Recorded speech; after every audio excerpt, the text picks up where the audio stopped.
ഞാൻ ചോദിക്കട്ടെ, ഓ മുജാഹിദേ, ഹൈന്ദവർക്ക് ഇവിടെ കുറെ അമ്പലങ്ങളുണ്ട്. അവിടെ നടക്കുന്നത് അന്ധവിശ്വാസമോ സത്യവിശ്വാസമോ? ക്രിസ്ത്യാനികൾക്ക് ഇവിടെ കുറെ ചർച്ചുകളുണ്ട്.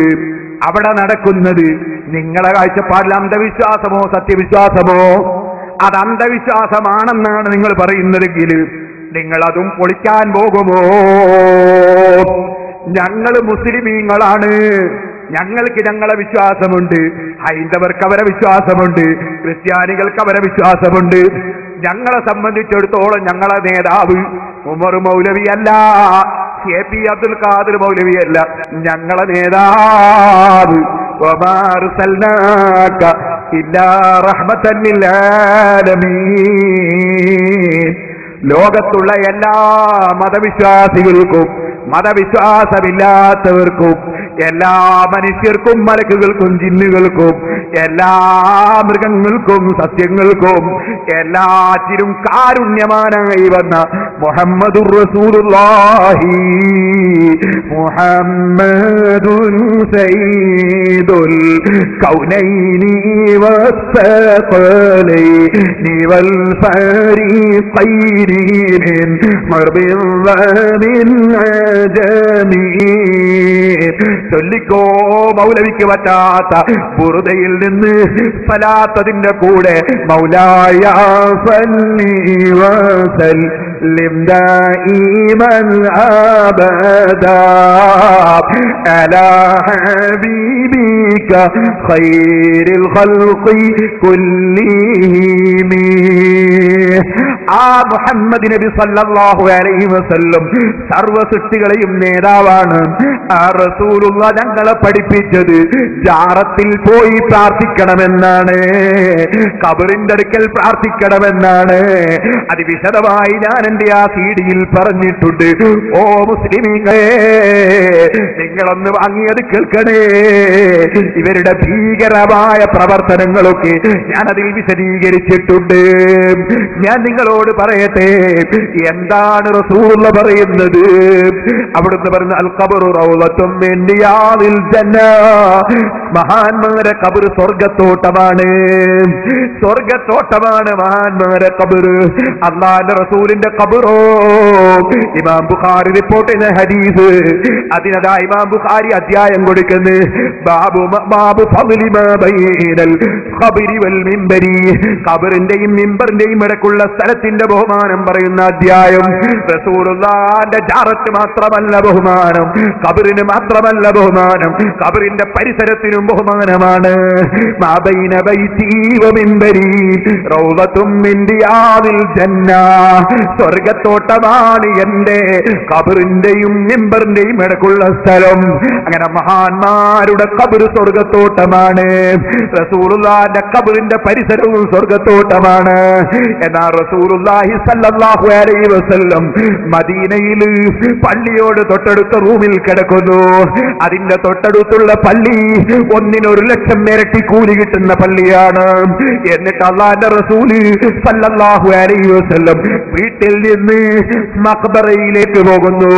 എന്നിട്ട് അവിടെ ചെന്നിട്ട് മഖ്ബറയിലുള്ളവരെ വിളിക്കുന്നു, അസ്സലാമു അലൈക്കും യാ അഹ്ലൽ ഖുബൂർ. ഖബറാളികളെ അസ്സലാമു അലൈക്കും. പിന്നീട് സെലഫി വന്നിട്ട് ഖബറിലുള്ളവർ കേൾക്കൂല, ഖബറിലുള്ളവരെ വിളിച്ചിട്ട് കാര്യമില്ല എന്ന് പറയുന്ന റസൂലുള്ള മുൻകൂട്ടി അറിഞ്ഞതുപോലെയുണ്ട്. ഖബറാളികളെ വിളിക്കുന്ന അസ്സലാമു അലൈക്കും യാ അഹ്ലൽ ഖുബൂർ. ഖബറാളികളെ അസ്സലാമു അലൈക്കും. എന്നിട്ട് ജീവിതകാലത്ത് പറയുന്നത് പോലെ പറയുന്നു, അതേ അതാ ആ ഖബറിലുള്ളവരോട് പറയാണ്, അസ്സലാമു അലൈക്കും യാ അഹ്ലൽ ഖുബൂർ അൻതും ലനാ സലഫുൻ വ നഹ്നു ലകും തബഉൻ വ ഇന്നാ ഇൻശാഅല്ലാഹു ബികും ലാഹിഖൂൻ. ഞങ്ങളെ മുമ്പിൽ അങ്ങ് പോയതാണ്, പിന്നാലെ ഞങ്ങളും വരുന്നുണ്ട് എന്നവരോട് ജീവിതകാലത്ത് സംസാരിക്കുന്ന ശൈലിയിൽ തന്നെ സംസാരിക്കുന്നു.